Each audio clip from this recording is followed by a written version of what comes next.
G'day. G'day. Thanks for stopping by. Thanks for joining us. Well, we're about to head off on an epic adventure down the Darling River. The Darling River Run, no less. But a little bit more to it than we've seen in the past in other places.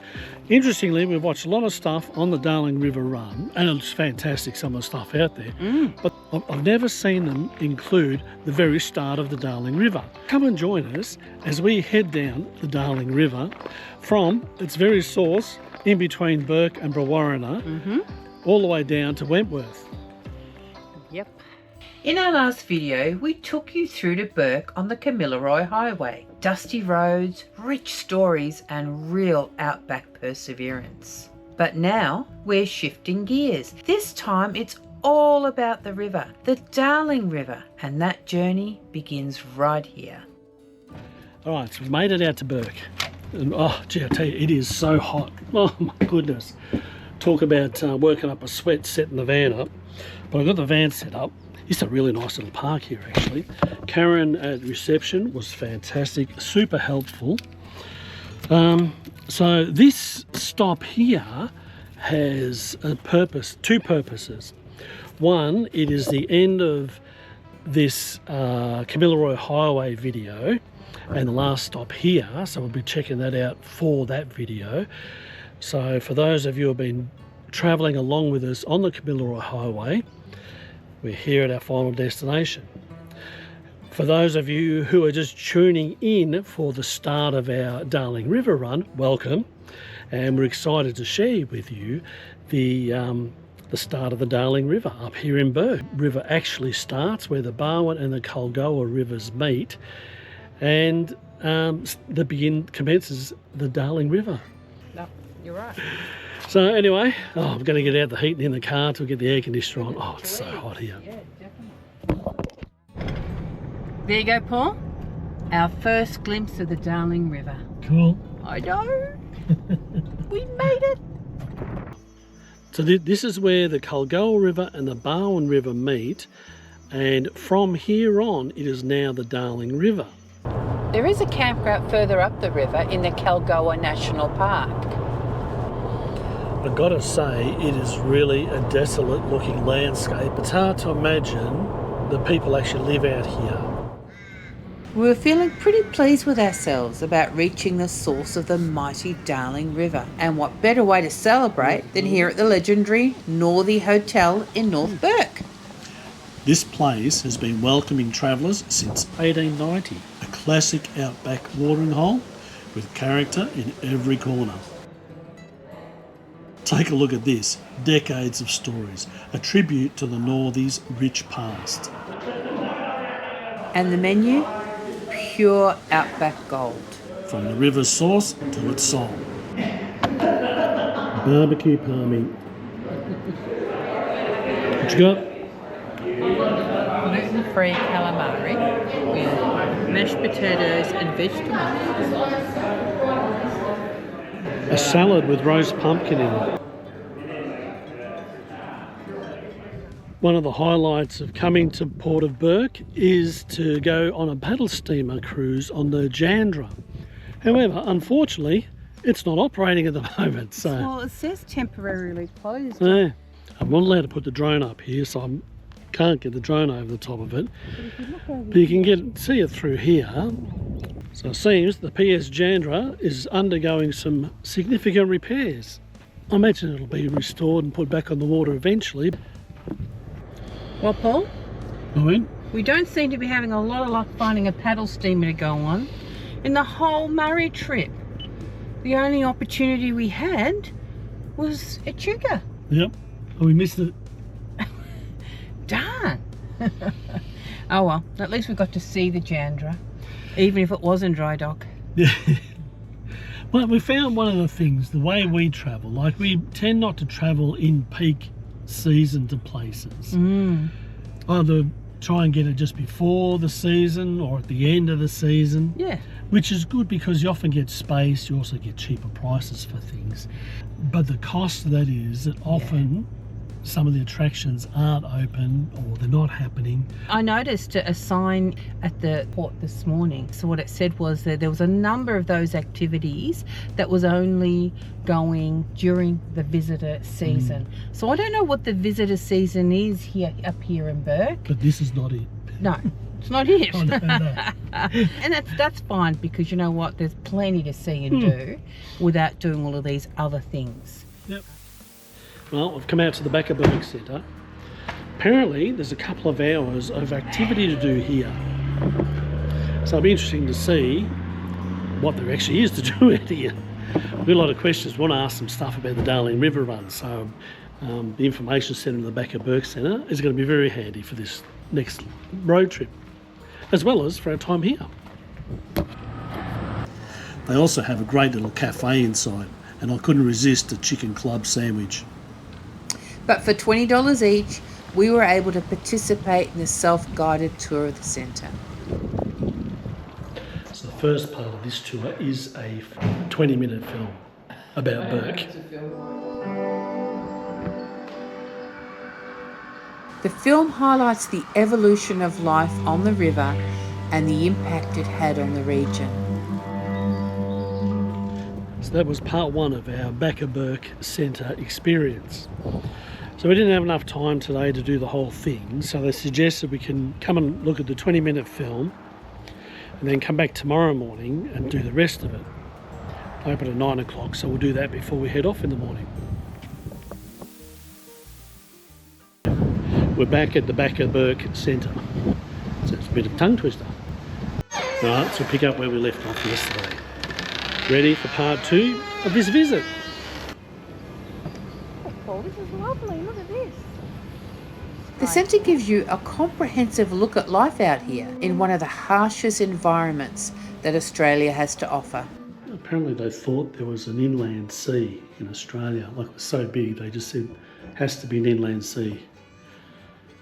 Boy, were they disappointed. Well, there was an inland sea once upon a time, but just not in their time. It is surprising how many well-known people were drawn to Bourke. Check this out. This is the type of GPS we used when I was a kid. As you travel down the river. Fort Bourke, go ahead. Then what? Side. So here in the Back of Bourke Centre, they got this audio set up where you just get headphones, you plug it in, you listen to the tales. There's 3 stations, and each one has 4 stories of different people from this area. Well, that was our experience in the Back of Bourke Centre. Certainly worth a visit. It's fascinating, some of the things you read inside there about the history of the area. One of the things that struck me the most is the connection of the rivers. The Darling River, as it runs down to the Murray, as I look at that, I think about the trips that we've done along the Murray into South Australia, and just the connection between Queensland, New South Wales, Victoria and South Australia with these river systems. It's just amazing to think that this big part of the country here is connected by these rivers, and they just all flow into each other and then out to the sea at the end. Just incredible. All right, let's head down the Darling River. We have discovered that there are 2 options of travelling down the Darling River from Bourke to Tilpa. You can travel on the east side or the west side.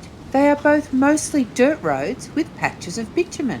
And once you leave Bourke, there are only 2 places to cross to the other side, at Louth and then at Tilpa. We heard that the condition of the roads varies throughout the year and can be a bit hit and miss. And sure enough, almost as soon as you leave the highway, the bitumen ends. So the road has just turned to dirt. It's only a few kilometres in and it's already turned to dirt. So this time I'm going to put the Caravan on. I'm going to put a bit of foam in between the door, and hopefully that keeps a lot of the dust out. I can still feel the air coming out, so the pressure's still there, but it's reduced it, so it's building up more pressure in other places within the van. So hopefully keeps a lot of the dust out. So there we go. Interestingly, on this occasion we were advised not to drop our tyre pressures, as that may cause more damage. There was only a few kilometres of dirt, Paul. And we're back on bitumen. For how long? Good. Oh, is that dirt up ahead? Yep, sure is. But I must say it was quite soft and smooth, so firm tyres should be fine here. Once you leave Bourke, you are committed to the side of the road you choose until you reach Louth and then again at Tilpa. Your choice of destination will also impact which side of the river you travel on. For us, we're headed to Rosal Station, so that commits us to the east side. It was quite a good run out to Rose Isle Station. The shop, into shop. Book in, sign. Talk about green out here, wow. We hadn't booked, so we were taking a bit of a chance, but we figured this time of year we should be pretty right. And yet we were able to get a site for the night. It must be a bit of work keeping this green. It certainly is a well-equipped campground. Well, here is the camp kitchen. All I can say is, wow, look at this. Tables and chairs, a sink, coffee machine, stove, microwave, a lounge room with a fire. What? I don't think we're going to get the opportunity to use it. We're only staying one night here, but oh my goodness, look how green it is. It's like a little oasis in the red dirt. It's just amazing. And a fire pit overlooking the river. Probably not going to use it today. Oh, wow. Bathrooms are old style, but they were spotlessly clean. There's a couple of benches down by the river. They actually have kayaks you can use and just throw in the water as well. Not that we're up to that today, but this part of it we certainly are up to. Sitting here on the banks of the river, just overlooking the water. There's these beautiful black cockies flying around. Oh, yeah. We can't seem to get them on film, though. No. They're being a bit elusive in that way, but still, you have to trust us. They're here. And oh.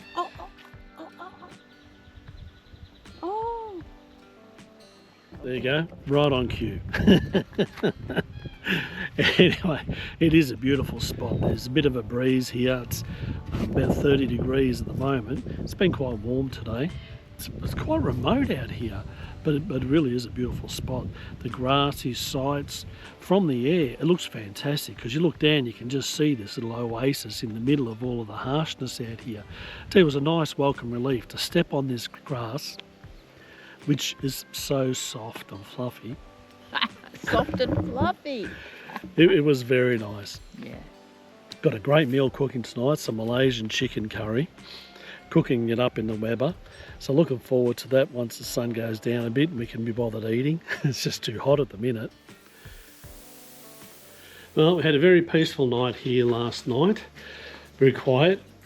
Apparently there was a 30th birthday party here on site, but they were over on the riverside sites. So fortunately, we had this whole section just to ourselves and it was very peaceful.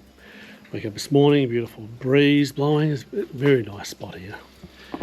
Now apparently one of the highlights of a stay here is a visit to the baths overlooking the river. So I thought we'd go and check those out before we head off today.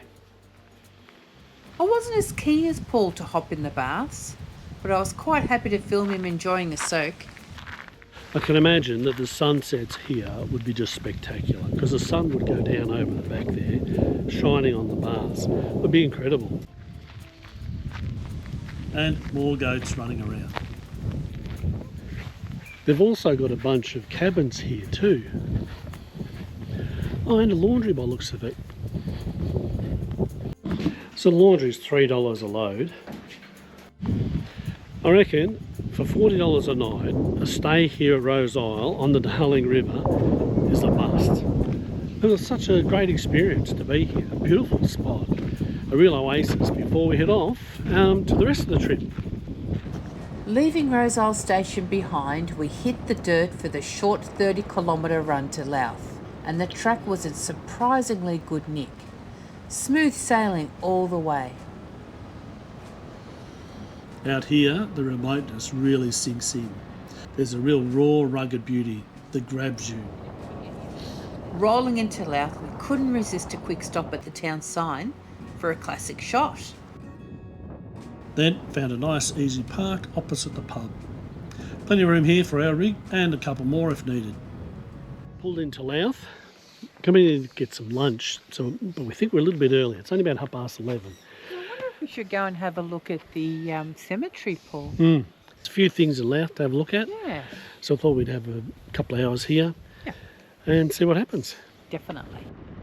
We were just heading through town towards the historic cemetery when, surprise, we spotted a family of emus. Thought we'd slip past them, but no, Mum decided it was race time. And suddenly, the whole crew joined in.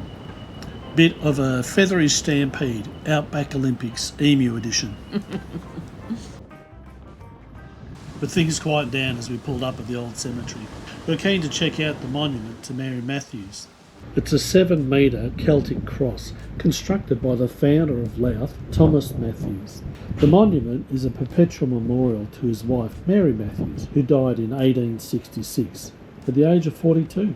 It's designed so that at sunset it catches the light and glows for around 3 minutes. It's a pity we won't be here to see it, but I've heard it's a moving sight. Looking around, you really get a feel for how tough life must have been out here. So many stories carved in stone, some barely begun. A sobering little slice of history in the middle of the outback. There's not much to Louth.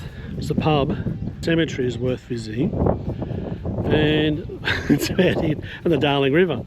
There is a campground here.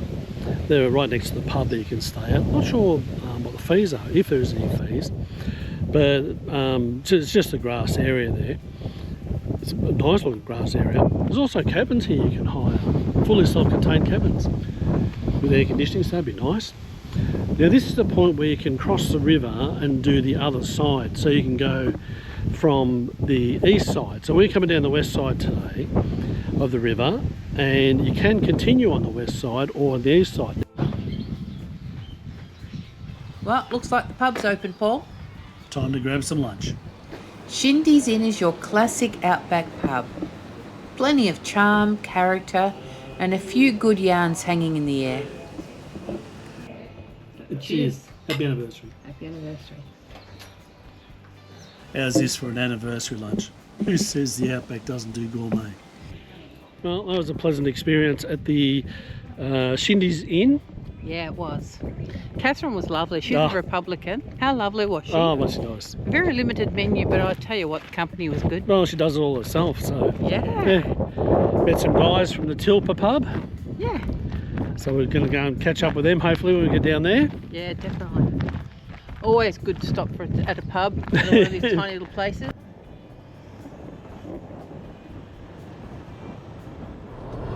And that was part 1 of our Darling River adventure. And what adventure it was, Paul. It's been great. It has. Hasn't it been amazing seeing things we've never seen before, visiting places we've never visited before? Yep. Always an adventure. Yeah. But you know what? I reckon we've only just scratched the surface. Yeah. So hopefully you can come and join us next time as we continue this adventure from Louth all the way down to Wilcannia. Yeah. However, things don't always go to plan. You know, one of the things we've learnt, Paul, is sometimes you have to expect the unexpected. Come and join us next time as we show you the unexpected.